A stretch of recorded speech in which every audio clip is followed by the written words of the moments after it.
अस्सलाम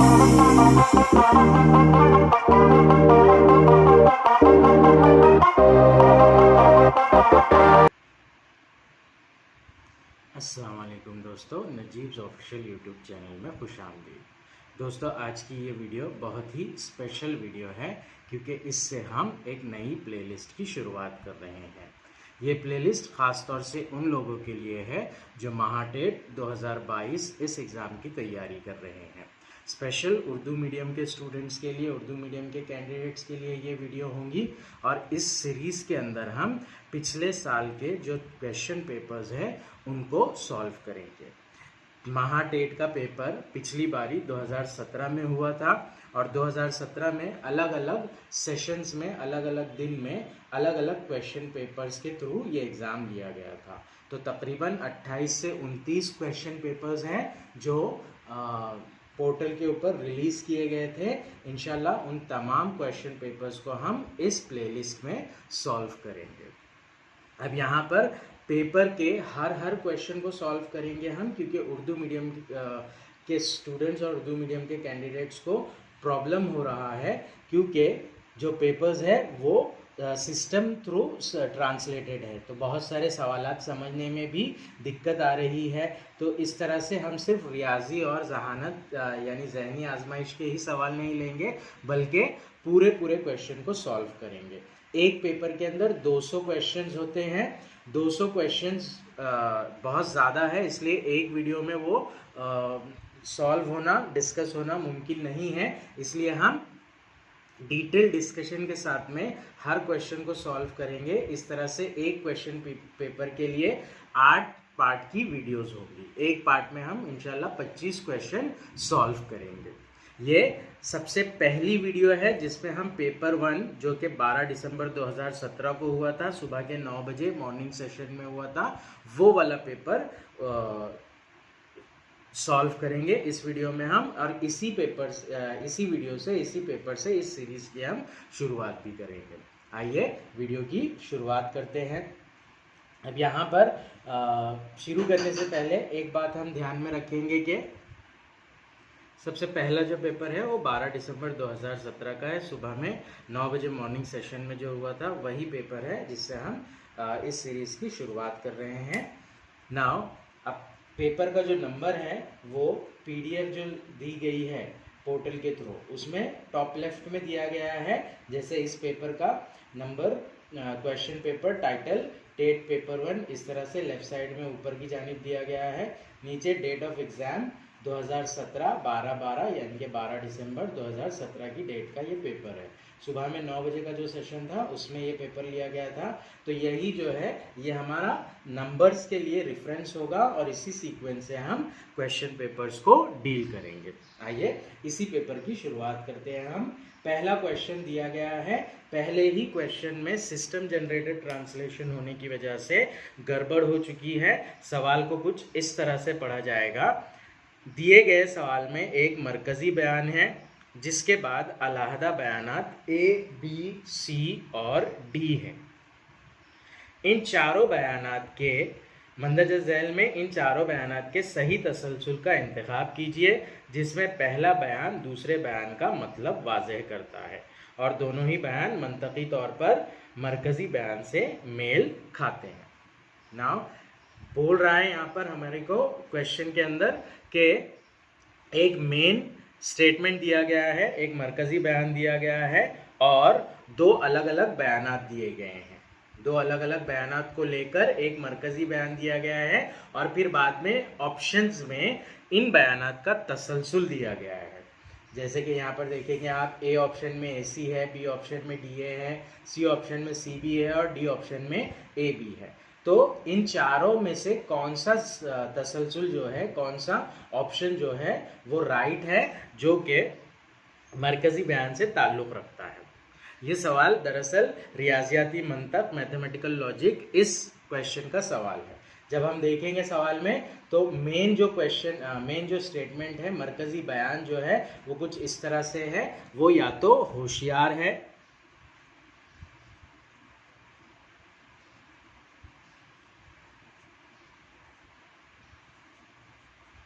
या बेवकूफ।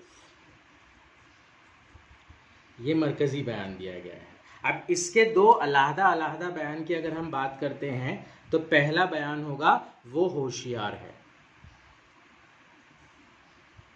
और दूसरा बयान होगा वो बेवकूफ है। इन दोनों बयानात को या के कंजंक्शन से, या के वर्ड से, या के लफ्ज से जोड़ा गया है। अब या के लफ्ज से जोड़ने का मतलब इसमें क्या होगा कि दोनों ही बातें पॉजिटिव या दोनों ही बातें नेगेटिव नहीं होगी, दोनों ही बातें मुस्बत या दोनों ही बातें मनफी नहीं होगी। या से कहा हम जुमलों को कब जोड़ते हैं, जब दोनों जुमले एक दूसरे के तजाद होते हैं। अब यहाँ पर कहा जा रहा है वो होशियार है, वो बेवकूफ़ है। अब होशियार होगा तो इसका मतलब है कि वो बेवकूफ़ नहीं होगा, और अगर बेवकूफ़ है तो इसका मतलब होगा कि वो होशियार नहीं होगा। तो इसका लॉजिकल स्टेटमेंट जो बनेगा वो कुछ इस तरह से बनेगा, वो होशियार है, बेवकूफ़ नहीं। या तो ये बात हो सकती है, या फिर वो बेवकूफ़ है या होशियार नहीं। तो दो जुमले इस तरह से बन रहे हैं इसके, तो उसके अंदर दो चीज़ें आ रही है, सॉरी इस तरह से आ रही है, वो होशियार है का एक आ रहा है, वो बेवकूफ़ नहीं है का आ रहा है। वो बेवकूफ़ है, वो होशियार नहीं है, इस तरह से आ रहा है। ऑप्शन में हमें 4 ऑप्शन दिए गए हैं, जो उनमें सबसे पहला ए जो है वो होशियार है, ये वाला ए है। वो बेवकूफ़ नहीं है, ये जो है ये डी है। फिर वो बेवकूफ़ है, ये सी वाला बयान है। और वो होशियार नहीं है, ये बी वाला बयान है। तो इसके अंदर से हमें ये वाले कॉम्बिनेशन को ट्राई करना होगा। वो होशियार है, बेवकूफ़ नहीं, मतलब होशियार है ए वाला पार्ट, बेवकूफ़ नहीं डी वाला पार्ट। तो ये जो होगा ए डी, ये जो होगा ये आंसर होगा हमारा राइट वाला। इसके अंदर दूसरा सी बी की भी पॉसिबिलिटी है, दूसरा सी बी की भी पॉसिबिलिटी है, लेकिन हमें जुमले में जो सवाल है उसमें ये कहा जा रहा है कि पहला बयान दूसरे बयान का मतलब वाज़ेह करता है। अब इसमें पहला बयान ये है और दूसरा बयान ये है, तो ए डी से नियर अबाउट जो ऑप्शन होगा वो ऑप्शन राइट रहेगा। ए जो है ए सी है, बी जो है डी ए है, सी जो है वो सी बी है, और डी जो है ए बी है। तो इस तरह से सेकेंड वाला ऑप्शन जो रहेगा डी ए ऑप्शन, वो राइट रहेगा, क्योंकि ए डी से एडी के अंदर ही पहला बयान दूसरे बयान का मतलब वाज़ेह कर रहा है। ये था पहला सवाल। दूसरे सवाल की जानिब बढ़ते हैं। अब हम दूसरे सवाल में हमें करेक्ट अपोजिट मीनिंग चूज करना है। Choose the word which is opposite meaning to the given word. Adulteration, सबसे पहले तो हम ये देखेंगे कि अडल्ट्रेशन का मीनिंग क्या होता है। अगर अडल्ट्रेशन का लग़वी मानी देखें तो उसका मतलब होता है मिलावट करना या मिलावट। अब मिलावट का अपोजिट जो होता है वो क्या होगा, खालिस करना। अब चारों में से खालिस करना कौन सा है, प्यूरिफिकेशन, इसका मतलब होता है साफ करना, खालिस करना। बी है कंटैमिनेशन, कंटैमिनेशन यानी कि आलूदगी। सी है पोल्यूशन, पोल्यूशन का मतलब भी आलूदगी होता है। डी है ब्राइबरी, ब्राइबरी यानी कि रिश्वतखोरी। तो बी सी डी ऑप्शन नहीं होंगे, राइट ऑप्शन रहेगा ए ऑप्शन। नेक्स्ट क्वेश्चन है, अखंड या शब्दाचा समानार्थी शब्द कोणता। अखंड इस वर्ड का सही मीनिंग वाला वर्ड हमें निकालना है। अब अखंड के मीनिंग देखेंगे हम। सबसे पहले अखंड के मीनिंग अगर देखा जाए तो ऐसी चीज होती है जो साबित होती है। अखंड यानी कि साबित, ना टूटा हुआ। तो उसका समानार्थी शब्द देखना है। जवाब में दिया है खंडित। खंडित यानी कि ऐसी चीज जो कंप्लीट नहीं है। अपूर्ण, अपूर्ण भी ऐसी चीज जो कंप्लीट नहीं है। सल्लग, सल्लग यानी कि ऐसी चीज जो कंप्लीट है, ना टूटी हुई। और अलग यानी कि डिफरेंट, सेपरेटेड हो चुकी चीज। तो इस तरह से सी वाला ऑप्शन राइट ऑप्शन बैठ रहा है, तो सी आंसर रहेगा। चौथा सवाल है वेयर डज बुलबुल अपना घोंसला कहाँ बनाता है। इस तरह से पढ़ेंगे सवाल को हम। ऑप्शंस दिए गए हैं, ए बाड़ा में, 2 झाड़ियों में, बी झाड़ियों में, सी बाड़ा और झाड़ियाँ दोनों में, और डी मंदरजे बाला में से कोई नहीं। अब यहाँ पर हेजेस और बुशेस यानी कि बाड़ और झाड़ दिया गया है। बाड़ यानी कि घास वाली, घास जैसी नबातात होती है छोटे छोटे पत्ते वाली, जिससे हम दीवार बनाने का काम लेते हैं, उसे बाड़ कहा जाता है। और दूसरा ऑप्शन है झाड़ियों में, तो दोनों ही ऑप्शन है राइट ऑप्शन है, इसलिए हम सी यानी कि बाड़ों और झाड़ियाँ दोनों में इस ऑप्शन को सिलेक्ट करेंगे। नेक्स्ट है पांचवा सवाल, 19 जून 1440 को हफ्ते का कौन सा दिन था। सवाल थोड़ा सा गड़बड़ हो चुका है ट्रांसलेशन की वजह से। सवाल को इस तरह से पढ़ेंगे हम, 19 जून 1440 को हफ्ते का कौन सा दिन था। नाउ कैलेंडर रिलेटेड क्वेश्चन है ये। कैलेंडर रिलेटेड क्वेश्चन में कौन सी कैटेगरी है सबसे पहले हम ये डिसाइड करेंगे। तो ये जो कैटेगरी है ये डायरेक्ट किसी पर्टिकुलर डे का डेट का डे निकालना है। सवाल नंबर 5, हमें क्या करना है, 19 जून 1440 इस तारीख का दिन निकालना है। अब कैसे निकालेंगे हम, एकदम सिस्टमेटिक वे में जाएंगे हम। सबसे पहले हम डे का कोड लिख लेंगे, डे कोड, दिनों का कोड, संडे से स्टार्ट करके सैटरडे तक लिखेंगे, Sunday, Monday, Tuesday, Wednesday, Thursday, Friday और सैटरडे। याद रखिए 0 से डे के कोड स्टार्ट होते हैं, तो 0, 1, 2, 3, 4, 5, 6। यहाँ पर दरअसल हम एक ज़ाब्ते से बाकी की कीमत निकालेंगे। बाकी की कीमत 0, 1, 2, 3, 4, 5, 6 में से जो भी आएगी उसके हिसाब से दिन का सिलेक्शन हम करेंगे। ज़ाब्ता कुछ इस तरह से है, वो बाकी मसावी तारीख जमा महीना कोड जमा सदी कोड जमा साल के आखिरी 2 हिस्से जमा साल के आखिरी 2 हिस्से को 10 से तकसीम करने पर आने वाली कीमत।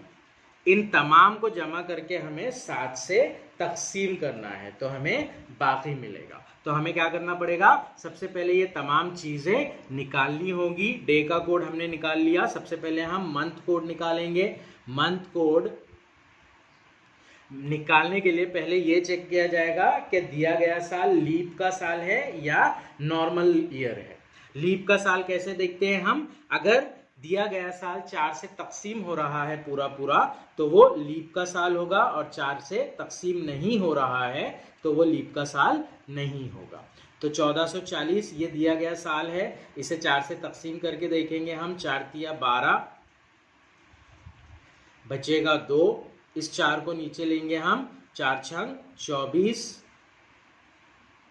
सिफर बच गया, आगे सिफर बचा हुआ है तो इस सिफर को एज इट इज लिख देंगे हम, और बाकी रहेगा सिफर। तो ये जो है 1440 का हिस्सा 4 से मुकम्मल तौर पर तकसीम हो रहा है, यानी कि ये जो साल है ये लीप ईयर है। अब लीप ईयर की जो मंथ कोडिंग होती है वो कुछ इस तरह से होती है, 623, 614, 625, 035।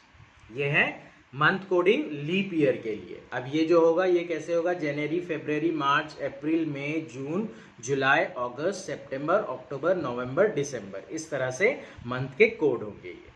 नेक्स्ट है सेंचुरी कोड निकालना है हमें, सदी का कोड निकालना है। अब सदी का कोड निकालने के लिए जो साल से नज़दीक वाली सदी है उसे ले लेंगे हम। साल दिया गया है हमारे पास 1440, तो इससे सबसे नज़दीक वाली जो सदी है वो है 1400। अब 1400 से नज़दीक वाली सदी, ऐसी सदी लेना है हमें जो 400 से तकसीम होती है।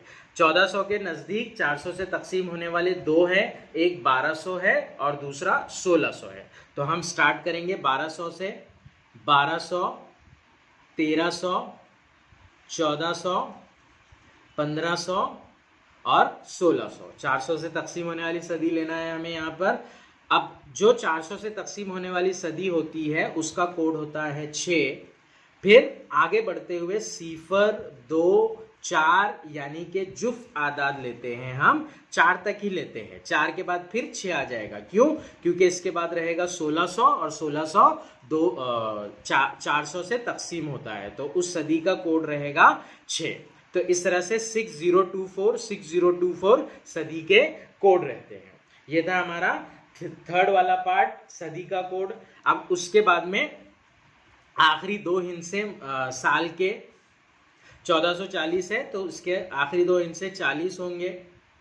फिर एक और चीज लेना है हमें, आखिरी 2 हिस्सों को 10 से तकसीम करने पर क्या आता है वो लेना है हमें। तो 40/10, सॉरी 4 से तकसीम करना है उसे, 10 से नहीं, 4 से तकसीम करेंगे उसे हम तो 10 आएगा। तो इस तरह से 10 वाला हिस्सा वहां पर लेंगे हम।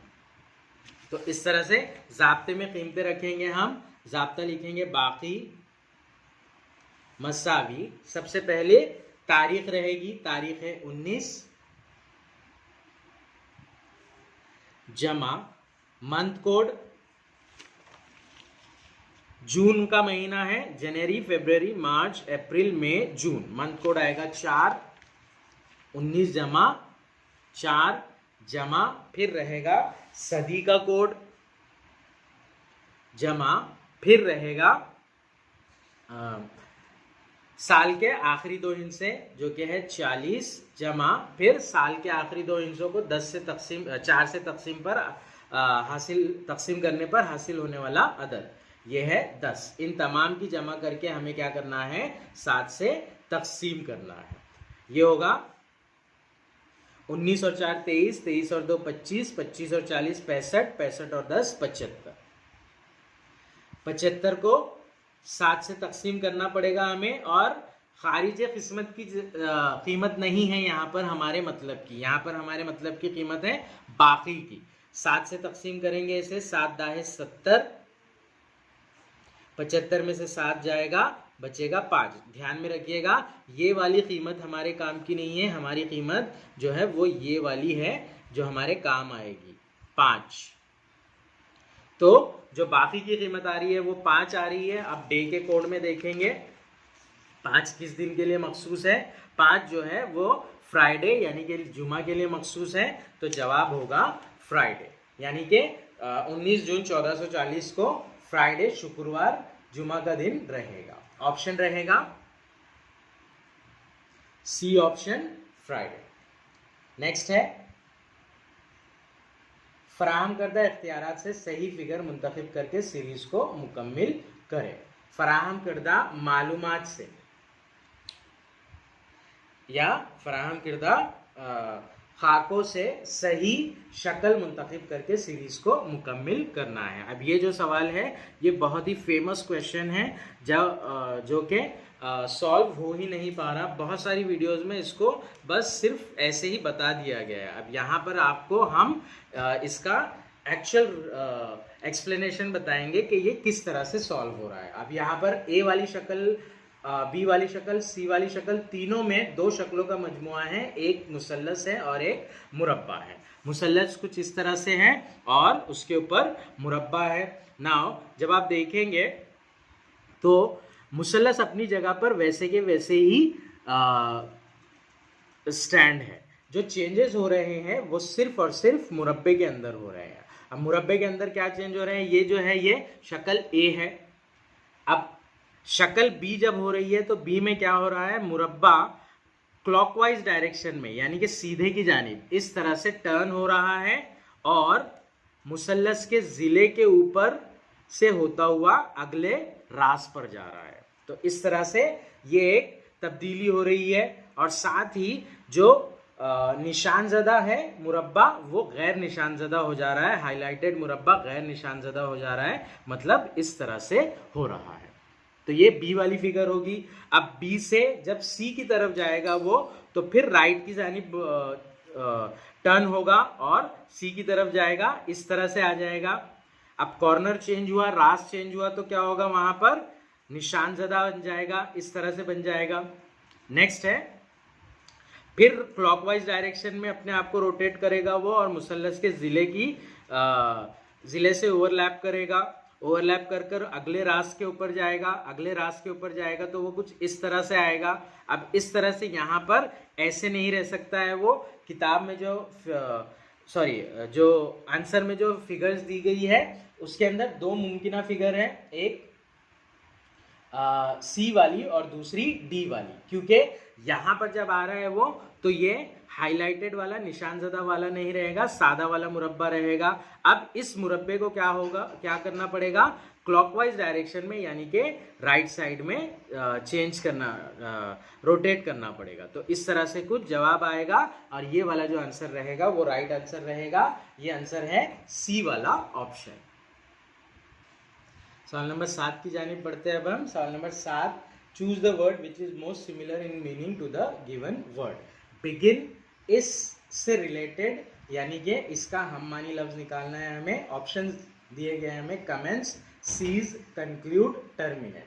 कमेंस का मीनिंग होता है इब्तिदा करना, सीज का मतलब होता है जब्त करना या रोक देना, कंक्लूड का मतलब होता है नतीजा निकालना, टर्मिनेट का मतलब होता है ख़त्म करना। बिगिन का मतलब होता है शुरू करना, इब्तिदा करना। उससे सेम मीनिंग वाला वर्ड ऑप्शन ए है कमेंस, जिसका मीनिंग होता है इब्तिदा करना।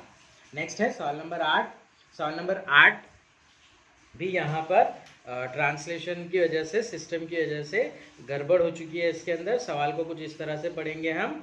लड़कियों की एक जमात एक वाहिद कतार में खड़ी है। कतार में एक लड़की का दोनों जानिब से 90वां मुकाम हो तो जमात में कुल कितनी लड़कियां होंगी।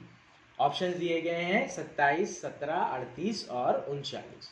सवाल कुछ इस तरह से है कि एक गर्ल्स की एक क्लास है, पूरी क्लास जो है वो एक सिंगल रो में खड़ी हुई है। अब सिंगल रो के अंदर एक लड़की की पोजीशन ऐसी है कि उसके आगे 8 लड़कियां और पीछे 8 लड़कियां हैं। Suppose this is the girl, तो आगे 8 लड़कियां यानी कि 1 + 8 आगे वाला मामला हो जाएगा और पीछे 8 लड़कियां यानी कि 1 + 8 इस तरह से। यहाँ से हम देखेंगे तो 90वां नंबर होगा 8 लड़कियां, फिर 90वीं लड़की। यहाँ से हम देखेंगे तो 8 लड़कियां, फिर 90वीं ये लड़की। तो इस तरह से 8 + 1 + 8 टोटल स्टूडेंट्स का स्ट्रेंथ होगा ये, जो कि होता है 17। इसलिए ऑप्शन बी राइट ऑप्शन रहेगा। नेक्स्ट है सवाल नंबर 9। इस सवाल में भी बहुत सीक्वेंस की गड़बड़ हो गई है। सवाल को कुछ इस तरह से पढ़ेंगे हम। दिए गए सवाल में दो बयानात, बयान 1 और बयान 2 हैं।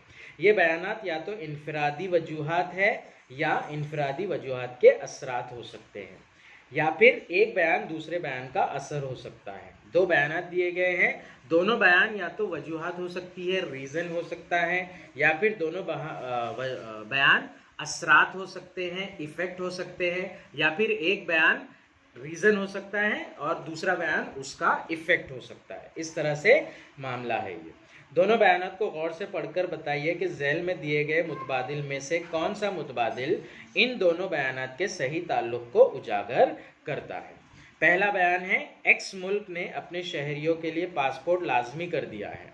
दूसरा बयान है एक्स मुल्क को गैर कानूनी इमिग्रेंट्स का मसला दरपेश है।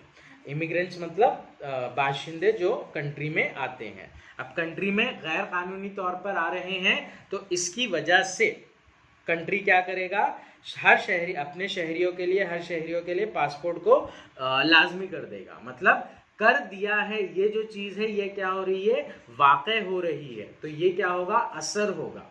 और होता है ये जो रहेगा ये रीज़न रहेगा। तो इसमें कर दिया है मामला, कोई बात हो गई है ये असर होगा, और कोई बात होती है ये जो रहेगा ये रीज़न रहेगा। तो इसलिए बयान नंबर 2 जो है मुल्क को गैर कानूनी इमिग्रेंट्स का मसला दरपेश है, ये वजह रहेगी, और मुल्क ने अपने शहरियों के लिए पासपोर्ट लाजमी कर दिया है ये उसका असर रहेगा। अब ऑप्शंस के अंदर देखेंगे हम। ए ऑप्शन जो दिया गया है वो बयान 1 वजह और बयान 2 इसका असर है, बयान 2 वजह और बयान 1 इसका असर है। बयान 2 को वजह बता रहा है और बयान 1 को असर बता रहा है। अभी हमने यही बोला कि बयान 2 जो है वो वजह है और बयान 1 असर है। तो बी वाला ऑप्शन राइट है। सी और डी भी ऑप्शन देख लेते हैं हम इसमें। बयान 1 और बयान 2 दोनों ही अलहदा वजूहात है। बयान 2 और बयान 1 दोनों ही अलहदा वजूहात के अलहदा असरात है। तो सी और डी तो नहीं रहेगा, ए और बी बचता है, जिसमें से बी स्टेटमेंट, बी वाला ऑप्शन राइट रहेगा, जिसमें क्या हो रहा है, जो सेकंड वाला बयान है वो वजह है और पहला वाला बयान जो है वो इसका असर है। ये था सवाल नंबर 9। सवाल नंबर 10 की जानिब बढ़ते हैं अब हम।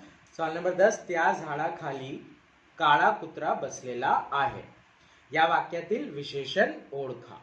विशेषण निकालना है हमें, सिफत को निकालना है, एडजेक्टिव को निकालना है इस सेंटेंस में से।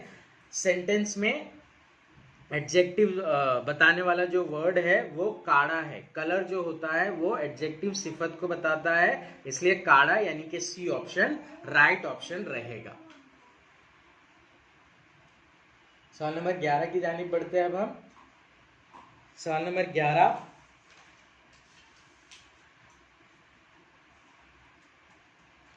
आम हालत में बच्चों की जहानत की सतह को कैसे बढ़ाया जा सकता है। यहाँ पर आम हालत में बच्चों की इंटेलिजेंस को की सतह को कैसे बढ़ाया जा सकता है ये दिया गया है, क्योंकि ये सिस्टम जनरेटेड ट्रांसलेशन है। इंटेलिजेंस की जगह उर्दू में हमें जहानत पढ़ना होगा इसे।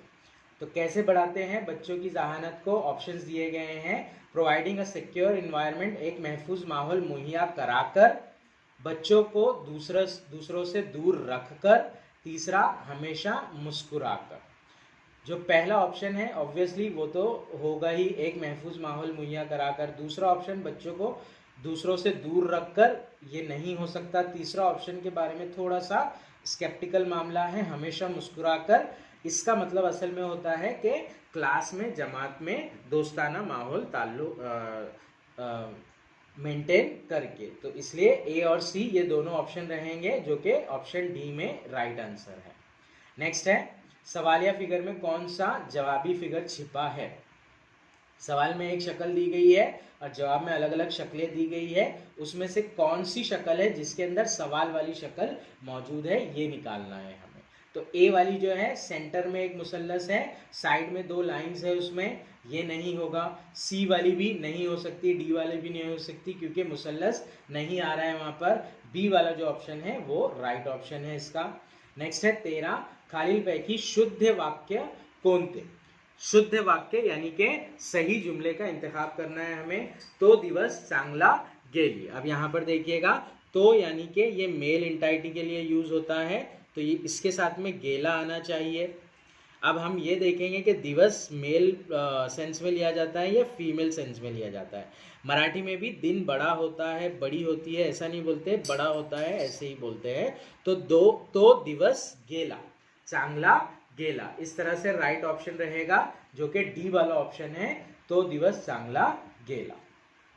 नेक्स्ट 14 नंबर का सवाल, सिंप्लीफाई, आसान कीजिए, आसान बनाइए, ये सिस्टम जनरेटेड ट्रांसलेशन है। हल कीजिए, ये होना चाहिए था इसमें। 3972 प्लस 7646 प्लस 8791 प्लस 2763 प्लस 9437। अब यहाँ पर हम क्या करेंगे, पहले इकाई के हिस्सों को जमा करके चेक कर लेंगे जवाबात में, अगर मिलता है तो ठीक, नहीं तो पूरा सवाल सॉल्व करेंगे।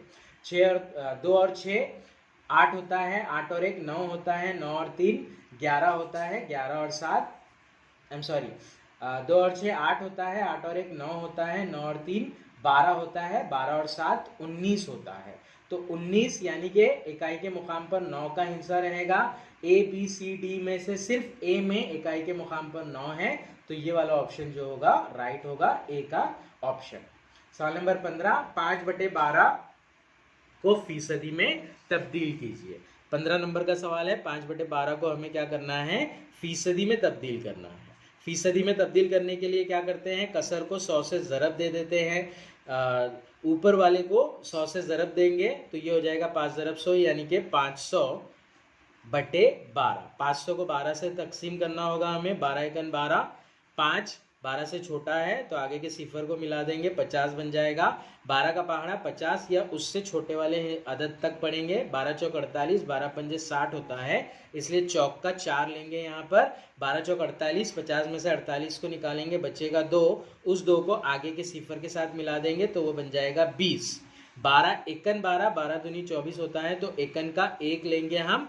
41 के आसपास हमारा जवाब आ रहा है। अब जवाब में देखेंगे हम, पहला है 42, फिर है 40, फिर है 41.67 और फिर है 43। तो इस तरह से 41 यानी कि सी वाला ऑप्शन राइट ऑप्शन रहेगा। नेक्स्ट है, इब्तिदाई बलूगत के उम्र का औसत क्या है।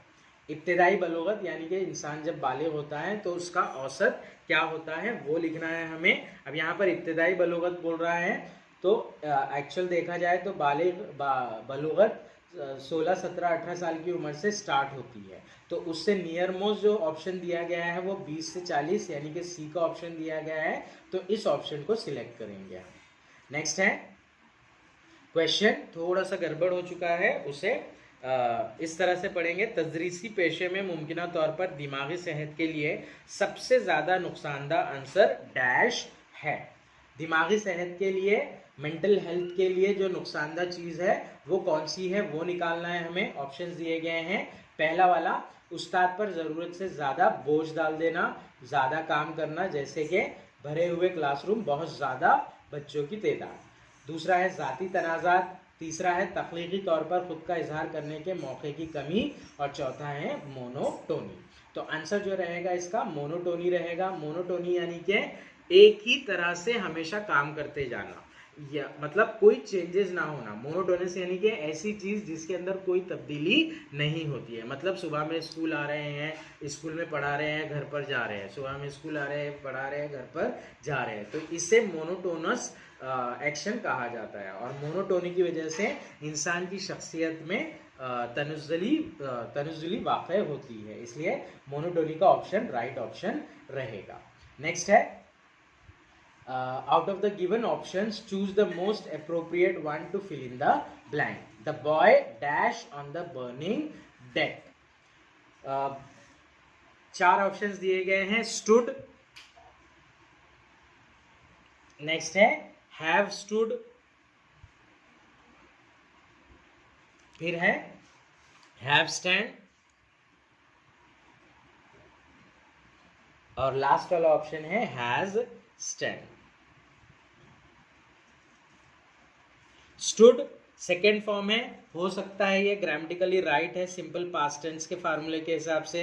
हैव स्टूड, अब हैव बॉय के साथ में नहीं आता है, सिंगल पर्सन के साथ में हैव नहीं आता है, तो ये गलत हो जाएगा। हैव स्टैंड, हैव तो नहीं आ रहा है यहाँ पर, बॉय है तो गलत है। अब हैज़ आ गया लेकिन उसके साथ में स्टैंड है। जब भी हैव और हैज़ रहेगा तो मेन वर्ब जो रहेगा वो थर्ड फॉर्म में होता है, जो कि प्रेजेंट परफेक्ट टेंस की निशानी है।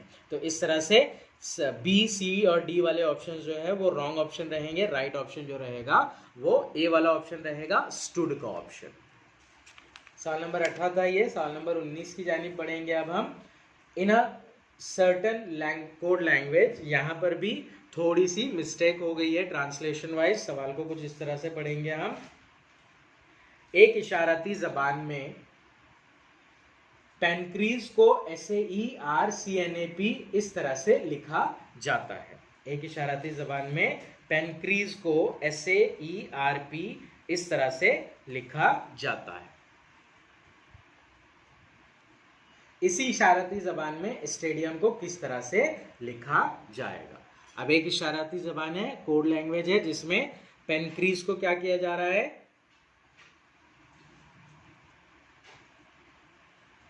SAERCNAP इस तरह लिखा जा रहा है। तो क्या किया जा रहा है एक्चुअली, यहाँ पर वर्ड को एग्जैक्ट रिवर्स किया जा रहा है। पेनक्रीज में सबसे लास्ट है S, फिर है A, फिर उससे पहले है E, फिर है R, फिर है C, फिर है N, फिर है A, फिर है P। तो इस तरह से एग्जैक्ट टोटल लेटर के सीक्वेंस के वाइज उसे रिवर्स किया जा रहा है। तो स्टेडियम को भी इसी तरह से लिखा जाएगा। तो कुछ इस तरह से जवाब होगा, MUIDATS, MUIDATS। MUIDATS। Option B जो ऑप्शन सी MUIDATS ये राइट वाला ऑप्शन रहेगा इसका। नेक्स्ट है सवाल नंबर 20। सवाल नंबर 20 में लेटर की सीरीज से रिलेटेड क्वेश्चन है ये। फिल इन द ब्लैंक करना है, एक मिसिंग लेटर जो है वो लिखना है हमें। सबसे पहले लेटर्स लिख लेंगे हम इसके अंदर। लेटर्स जो है वो कुछ इस तरह से है, ए है, फिर बी है, फिर डी है, फिर जी है, फिर ब्लैंक है और फिर पी है। जब भी हम लेटर सीरीज के क्वेश्चन सॉल्व करेंगे तो उसके लिए हमें क्या याद होना चाहिए, लेटर का नंबर याद होना चाहिए। ए जो है वो पहले नंबर पर है, बी दूसरे नंबर पर, डी चौथे नंबर पर, जी जो है वो सातवें नंबर पर है और पी जो है वो 16वें नंबर पर है। अब यहाँ पर हम अगर कभी गौर करें तो चेंजेस देखिए कैसे रहे। ए और बी, ए के बाद एक वाला हिस्सा मतलब एक बाद आने वाला हिस्सा +1 तो बी आ गया। बी के बाद दो बाद वाला हिस्सा यानी कि +2, फिर डी के बाद 4 और 3 7 +3 करें तो डी आ रहा है। तो यहाँ पर हमें ये वाले वर्ड के लिए क्या करना पड़ेगा, +4 करना पड़ेगा, यानी 7 में 4 जमा करना पड़ेगा। 11वें नंबर पर कौन सा वर्ड होता है वो देखना पड़ेगा हमें। 11वें नंबर पर के होता है तो यहाँ पर आएगा के। अब तस्दीक करने के लिए हम देखेंगे कि के और पी में 5 का फर्क है या नहीं। के है 11वें नंबर पर, पी है 16वें नंबर पर। के यानी 11 में अगर हम 5 ऐड करेंगे तो 16 मिलेगा, यानी कि पी का लेटर मिलेगा। तो इस तरह से के वाला ऑप्शन राइट रहेगा जो कि ए ऑप्शन में दिया गया है। नेक्स्ट है सवाल नंबर 21। 31 तकसीम 3 ज़रब 15, इसे सिंप्लीफाई करना है हमें और अप्रॉक्सीमेट वैल्यू निकालना है। अप्रॉक्सीमेट वैल्यू निकालना है, पूरा पूरा सॉल्व नहीं करना है। 31 तकसीम 3 ज़रब 15, बॉडमास रूल का इम्प्लीकेशन लेंगे हम यहाँ पर। बॉडमास रूल के हिसाब से जाएंगे। सबसे पहले तकसीम होता है बॉडमास रूल में, तो 31 को 3 से तकसीम कर देंगे। 3 दाहे 30 होता है तो 10 के आसपास इसका जवाब आएगा। ज़रब 15, 10 को 15 से ज़रब देते हैं तो 150 जवाब आता है। 150 के आसपास इसका जवाब रहेगा। ऑप्शन ए 150 राइट ऑप्शन रहेगा। नेक्स्ट है हल कीजिए 1 2 4 3 1 6 2 1 4 3। ये कंफ्यूज करने वाले क्वेश्चन होते हैं, तो इन क्वेश्चन को क्या करेंगे हम पूरा सॉल्व करेंगे। 1 2 4 3 1 और 6 2 1 4 3 जमा करना है। 3 और 1 4, 4 और 3 7, 4 और 1 5, 2 और 2 4, 6 और 1 7। अब यहाँ पर ये देखिए 7 और 4 7 और 4 दोनों जानी भी 7 और 4 7 और 4 आ रहे हैं और बीच में 5 आ रहा है। ऑप्शन डी जो है वो राइट वाला ऑप्शन है। नेक्स्ट है सवाल नंबर 23। सवाल नंबर 23 सिस्टम जनरेटेड ट्रांसलेशन की वजह से बहुत ज़्यादा गड़बड़ हो चुकी है इस सवाल के अंदर। सवाल को कुछ इस तरह से पढ़ेंगे हम। 3 मुख्तलिफ आदात का मीम जाल अलीफ 120 है। झैल में से कौन सा अदद इन तीनों आदात का मीमैन अलीफ नहीं हो सकता है। मीम जाल अलीफ और मीमैन अलीफ से रिलेटेड क्वेश्चन है ये, जिसे इंग्लिश में हम LCM लीस्ट कॉमन फैक्टर और HCF highest common least common multiple और HCF यानी कि हाईएस्ट कॉमन फैक्टर कहते हैं। अब 120 है जिनका मीमजाल अलीफ है। सवाल में हमें क्या दिया गया है, 120 का वर्ड दिया गया है। 3 आदात का मीम जाल अलीफ जो है वो 120 दिया गया है और हमें ऐसा अदद निकालना है कि जिनका मीमैन अलीफ ये नहीं हो सकता। तो इसके लिए सबसे पहले क्या करेंगे हम 120 के आद निकाल लेंगे, फैक्टर्स निकाल लेंगे। 120 के फैक्टर्स निकालने के लिए 60 को 2 से ज़रब करें तो 120 होता है। फिर 60 के फैक्टर्स निकलेंगे। 30 को 2 से ज़रब करें तो 60 होता है। फिर 30 के फैक्टर्स निकाल लेंगे। 15 को 2 से ज़रब करें तो 30 होता है। फिर 15 के फैक्टर्स निकालना पड़ेंगे हम। 5 और 3 को ज़रब करके निकलेंगे तो 5 3 2 2 2 इस तरह से 120 के फैक्टर्स निकलेंगे। 120 मसावी हो जाएगा 5 ज़रब 3 ज़रब 2 ज़रब 2 ज़रब 2। नाउ हमें क्या करना पड़ेगा, यहाँ पर मुश्तरिक आद निकालना पड़ेंगे। 120 के मुश्तरिक आद निकालना पड़ेंगे। कॉमन फैक्टर क्या चीज है, कॉमन फैक्टर क्या है इसका, वो निकालना पड़ेगा। मुश्तरिक आद, कॉमन फैक्टर्स निकालना पड़ेंगे हमें। कॉमन फैक्टर्स निकालने के लिए क्या करते हैं, जो एक एक बार आता है उसको छोड़ देते हैं। जैसे 5 एक बार है छोड़ दिया, 3 एक बार है छोड़ दिया, 2 3 बार आ रहा है तो उसमें से 2 को एक बार छोड़ देंगे और बाकी जो बच रहा है उसको लेंगे। तो 2 ज़रब 2, इस तरह से कॉमन फैक्टर जो होंगे वो 4 होगा इसका। अब जवाब में हमसे सवाल में हमसे पूछ रहा है कि झैल में से कौन सा अदद 120 का मीमजाल अलीफ मीमन अलीफ नहीं हो सकता है, मुश्तरिक आदे आजम नहीं हो सकता है। तो 4 से तकसीम ना होने वाला अदद इसका मुश्तरिक आदे आजम होता है। ऑप्शंस में हमें दिया गया है 8, 12, 24 और 35। 8 4 से तकसीम होता है, 12 4 से तकसीम होता है, 24 4 से तकसीम होता है, 35 4 से तकसीम नहीं होता है। इसलिए डी वाला जो ऑप्शन रहेगा वो ऑप्शन राइट रहेगा, 35 ये जवाब रहेगा इस सवाल का।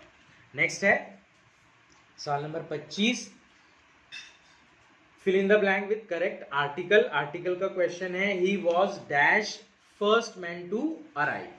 फर्स्ट, इससे पहले हमें आर्टिकल लगाना है, बहुत ही आसान सा कंसेप्ट है। यहाँ पर आर्टिकल लगाने के लिए हम वर्ड को देखते हैं कि वो कौन सा पार्ट्स ऑफ स्पीच है। अगर एडजेक्टिव होता है तो एडजेक्टिव से पहले हम द लगाते हैं। फर्स्ट जो है वो एडजेक्टिव है, खासियत है, इसलिए हम द लगाएंगे इसके पहले। तो ए वाला ऑप्शन ये राइट ऑप्शन रहेगा। नेक्स्ट है खालिल पैकी शुद्ध शब्द कोनता। झैल में से शुद्ध शब्द यानी कि राइट वर्ड निकालना है। ए है गुरु, बी है गुरु, सी है गुरु, डी है गुरु। चारों ही गुरु टाइप के लिखे हुए हैं, लेकिन इसमें से ए और ए, बी और डी रॉन्ग है और सी वाला जो ऑप्शन है वो राइट ऑप्शन है। तो इस तरह से सी ऑप्शन राइट ऑप्शन रहेगा इसका। और ये था हमारा फर्स्ट पेपर का पहली पार्ट वाली वीडियो। इंशाल्लाह हम सवाल नंबर 26 से सेकेंड पार्ट को स्टार्ट करेंगे।